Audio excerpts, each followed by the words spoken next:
Meu Deus, hein? O povo não para de falar da Ucrânia. Vamos lá, eu vou ser muito franco, se tivesse que ter, e eu acho que não deveria ter, vamos dizer, um tema que estivesse bombando na imprensa, prefiro que não tivesse nenhum tema desse tipo, claro. Para mim seria o Canadá fácil. A gente colocou uma pesquisa lá no Twitter e até o momento as coisas estavam mais ou menos assim. Metade acha que a situação do Canadá é mais preocupante, 14% acha que a situação da Ucrânia é mais preocupante, um quarto tá cagando, essa era a opção, desculpa gente, para as duas coisas, né? E 14% selecionaram a opção Run to the Hills, tá? Eu quase votei nessa. Mas de verdade, assim, da minha visão, eu diria que para o nosso futuro, o que há de importante hoje é a situação do Canadá. Mas tudo bem. Mas enfim, acho que vale a pena dar uma passada rápida aqui hoje. É um tema que está quicando, né? Sem bola de cristal nenhuma, porque pelo menos, quem sabe, a gente consegue dar uma visão mais variada das coisas, além de Putin nos levar à Terceira Guerra Mundial, né? Aliás, lembra quando o Trump era presidente e ele mandou bombardear e liquidar aquele terrorista safado iraniano lá, o Qassem Soleimani? Então, lembra que todo mundo falou, meu Deus, é a Terceira Guerra Mundial. Lembra dessa história? Pois é, era um bombardeio específico, matando uma liderança terrorista específica, e teve inclusive um monte de influencer babaca brasileiro aproveitando para fazer meme na época sobre a Terceira Guerra Mundial, uma loucura generalizada de que o mundo ia acabar. O que está acontecendo? Acho que a gente fez um episódio no começo daquele ano, chamava O que está acontecendo com o mundo, alguma coisa nesse sentido. E aí você vê, agora uma situação muito mais crítica tal, e a maior parte das pessoas acompanhando de alguma forma, mas sem aquela neurose, assim, é uma chance de um conflito grande? É uma chance de conflito grande, mas é muito interessante que você tenha uma chance teórica, muito teórica, dos Estados Unidos entrar em guerra com a Rússia, mas não tem metade daquele barulho da época que o Trump bombardeou o Qassem Soleimani. Uma coisa ridícula que mostra o grau de desequilíbrio das informações que existe ultimamente, principalmente também nas redes sociais, né? Pois é, que diferença. O Trump lá dava uma detonada num iraniano assassino e, nossa, que perigão. Muito bem. O Biden vai ver a Ucrânia sair pelos dedos dele, provavelmente, né? Então, eu acho que essa é mais ou menos o final da história que está se apontando agora. Vamos em frente, daqui a pouco a gente volta. Saindo da bolha.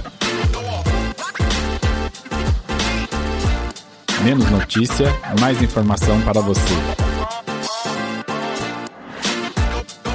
Vamos lá, Ucrânia outra vez.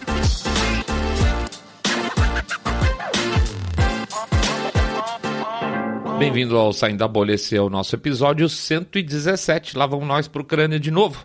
É isso aí. Vamos lá, fazer o nosso jabacito rapidíssimo aqui, pedir para vocês entrarem no site lá no www.saindabolha.com.br, clicar no botão Follow this podcast ou seguir a gente no Spotify ou nas demais apps de podcast.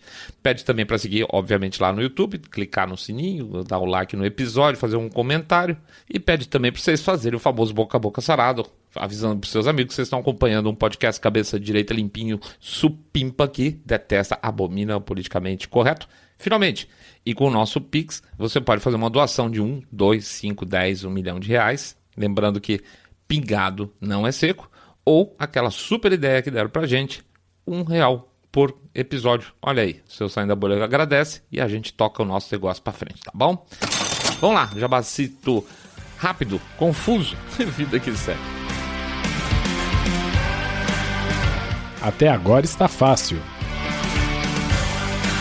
Pois é, se a gente pudesse tentar fazer uma metáfora com essa situação aí da Ucrânia, seria mais ou menos assim. Você chega para uma criança que está sentada aí na mesa, na frente de um prato com um pedação de bolo, e fala para a criança, seguinte, se eu olhar para cá e te pegar enfiando esse garfo nesse bolo, espetando esse bolo aí e comendo, você vai se ver comigo, tá? A coisa vai ficar preta pro seu lado. Aí o moleque pensa um pouco e, ao invés de pegar o garfo e espetar o bolo, como ele está proibido, ele deita, bota o garfinho de lado assim e arrasta o bolo para a boca. Pronto, não precisa mais tomar bronca, não fiz nada errado, não desrespeitei as regras, não é assim? Basicamente é isso. Gente, as províncias lá do leste da Ucrânia são semi-independentes faz muito tempo. A gente não está, de novo, justificando, dizendo que deva ser, que não deverá ser, tá? A gente já falou no último episódio. Seria super lindo se eles se acertassem lá dentro. Tem países que têm diferenças regionais até mais pesadas, obviamente, que essas regiões específicas na Ucrânia. Mas vamos falar o mundo real. Não está dando certo faz muito tempo aquela coisa por lá, por pressões de todo tipo. Nas últimas horas, o que escalou, então, não foi uma questão especificamente militar em si, e nem mesmo diferenças diplomáticas, tá? O que acabou avançando era o fim de uma história meio que já estava sendo esperada há muito tempo. A Rússia chega e fala, seguinte, essas províncias aí cheias de russos e que tem brigado eternamente com o governo central da Ucrânia, na verdade, na minha visão muito particular, isso eu estou imitando o Putin, tá? Na minha visão muito particular, são províncias independentes, então não vejo elas como Ucrânia mais, tá? Só um detalhe mais ou menos razoável aqui, tá? Elas são cheias de russos, mas elas não são majoritariamente russas, tá? Os russos lá são grandes minorias. As que têm mais russos não chega a ser metade da população de origem russa. Pior, o Putin, no seu discurso ontem, aí, falsamente, ele falou que a Ucrânia é uma invenção do Stalin, ou seja, que a Ucrânia, não é que ela foi absorvida pelos soviéticos, mas que a separação da Ucrânia em si numa república, na época, foi só um jogo geográfico da cabeça do Stalin. Não é verdade, é claro, mas também, de verdade, não se sabe mais, depois de séculos aí de tanta bagunça, onde que começa, onde que termina a Ucrânia, tá? Se a gente fosse descontar as fronteiras atuais, realmente seria uma confusão enorme estabelecer o que é a Ucrânia para cá e para lá. Tanto que eles têm áreas complicadas aí até do outro lado do país, não na fronteira russa. Aliás, gente, eu sugiro também um vídeo da Bruna Torlai recente sobre a Rússia, tá muito bom, bem interessante, tá? Fala um pouco sobre essa questão do Putin ser de direita, etc e tal. Mas vamos lá. Como que o Putin vai comer o bolo sem espetar o garfo? Bom, primeiro ele já vem comendo esse bolo faz muito tempo, tá? Ele tem apoiado os rebeldes das províncias aí orientais com armas e grana faz tempo pra caramba. Lembrar daquele... os guerrilheiros, vamos dizer, de procedência russa, que estão brigando com o governo central, chegaram até a derrubar um avião da Malásia em uma época. A situação já é instável, já faz tempo, e aí então seria questão de tempo para essa coisa toda explodir. Explodiu, tá? Pode falar o que quiser, mas se realmente o Ocidente não quisesse isso, tá? Não quero, isso aí eu não vou aceitar jamais. Isso já teria sido feito, isso já teria sido discutido, isso já teria sido tratado há muito tempo. Não fez antes porque não tem interesse, como também nunca teve interesse de verdade na questão da Crimeia também, tá? E lá na Crimeia, sim, na Crimeia nós estamos falando aí que tinham, por exemplo, cidades com mais de 70%, 75% de russos mesmo. Na Ucrânia não, na Ucrânia nós estamos falando nessas províncias, coisas em torno de 30%, 40%. Nesse momento então entra um cara mais fraco, né, que tomou um cacete lá no Afeganistão, que é claramente incompetente, uma administração incompetente em termos de política externa, que é o Joe Biden, evidentemente. Só para vocês terem uma ideia, a saída dele lá do Afeganistão, aquela coisa beleza que ele fez por lá, fez com que o Afeganistão hoje tenha mais helicópteros Black Hawk que a Força Aérea Britânica. Tá? Esse é o tamanho da bobagem. Então, falei bobagem para ser gentil, segurei na hora. Então não tem nada de bom em termos de imagem. Claro que sim, que a fraqueza do Joe Biden, ela impulsiona sonhos de qualquer um, por aí afora. Dentro de um país, então, destroçado moralmente, com um governo, a administração Biden destroçada moralmente, bom, tá aí a janela que os russos precisavam para fazer o que, em algum momento, eles obviamente iam fazer, tá? Foi só uma questão de oportunidade. Invasão, vai, não vai, toma Kiev, não vai tomar Kiev, semana que vem, falta 3 dias, é questão de tempo, precisa 100 mil tropas, precisa 200 mil tropas, vai tomar capital, vai morrer todo mundo, etc. Aí são outros 500, tá? Mas a questão é a seguinte, uma hora essa história em relação às províncias ia acontecer. Agora com o apoio a aspas, independência dessas províncias turcas, ucranianas, fica fácil para o Putin dizer, eu não estou invadindo a Ucrânia, tá? Não é mais Ucrânia ali. Então, essa área não sendo Ucrânia, eu não vou espetar o bolo, né? Eu vou empurrar com o garfo direto para a boca. É simples assim. Mas e a Europa e a OTAN? Claro que o Putin não ia querer a Ucrânia na OTAN, né? E talvez até a gente não tenha sido muito claro no último episódio, a gente até mandou uma mensagem aí, teve uma troca de mensagens, acho que foi pelo YouTube, explicando mais ou menos a situação. Você ter a OTAN, na visão do russo, ter a OTAN dentro da Ucrânia, seria como imaginar, por exemplo, um acordo militar entre o México e a China, em que o México permitisse construção de bases aeronavais na fronteira com os Estados Unidos. Não ia rolar, certo? Alguma coisa ia acontecer com o governo mexicano antes dessas bases ficarem prontas. É a mesma coisa com o Putin, tá? Então tem um lado lógico, que é esse, ou seja, sim, não é de interesse da Rússia que a OTAN esteja lá dentro, de alguma forma, e tem um lado malandro também, né? Porque uma vez que a Ucrânia passe a fazer parte da OTAN, evidentemente, essa manobra especificamente de agora vamos dizer assim, apoiando as repúblicas independentes que não são mais da Ucrânia, isso aí não poderia ser feito, porque a Ucrânia poderia falar, não, isso continua sendo meu, e ela sendo dentro da OTAN, estariam dentro de uma guerra todo mundo junto. A questão, que nem o Putin falava no discurso dele em relação à Crimeia, puxa isso da Crimeia para a OTAN e é exatamente a mesma situação. Aliás, no último discurso agora que o Putin fez também, para dar o último aperto na rosca aí do parafuso, ele diz ele que na época do governo Clinton ele teria conversado com o governo americano que a Rússia gostaria de fazer parte da OTAN também. Existe uma discussão larga há muito tempo aí da forma com que os Estados Unidos e os aliados, vamos chamar assim, têm tratado a Rússia, se não seria melhor ter dado um pouco mais de biscoito para os caras lá e ter a Rússia do seu lado, porque na verdade o grande inimigo hoje é a China, né, gente? Então ter uma Rússia menos inimiga seria certamente um sossego a mais para a cabeça de todo mundo. Não vou entrar em detalhes, mas não acho que seja uma proposição absolutamente absurda, tá? De verdade, se você for pensar em termos de OTAN, os países que são da antiga cortina de ferro não confiam nos seus parceiros europeus, tá? Eles não levam a sério as questões de defesa dos europeus. E por isso que a ideia da OTAN, ou seja, de verdade, muito mais do que ter apoio da Europa, onde eles estão situados, mas e sim dos Estados Unidos, é sempre muito mais reconfortante. Então eles vão sempre tentar falar, gente, é a OTAN que eu estou precisando contar, não é com meus, aspas, aliados europeus, não.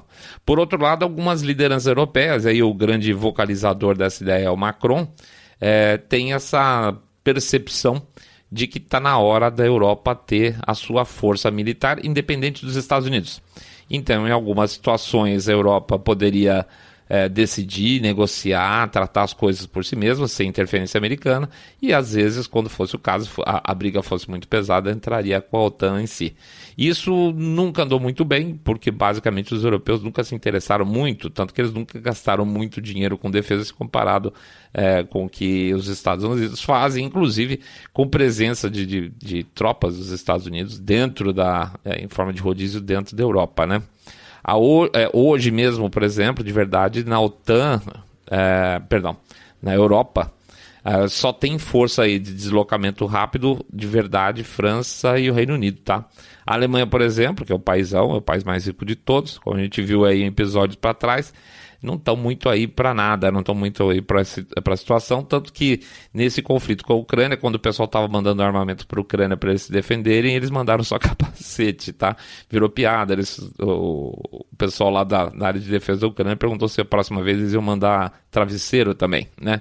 Em suma, se vocês forem ver, gente, a Ucrânia tá meio que sozinha no jogo, tá? Na Europa, quem se interessa pela defesa deles, e você vê muito mais interesse na defesa da Ucrânia, aquela turma lá daquele acordo de Visegrad lá que tem a Polônia, essa turma toda, essa turma aí tá realmente junto com a Ucrânia, estamos junto, entende a Rússia como um super perigo, porque já passou, teve que ficar debaixo um tempo da bota dos caras, né?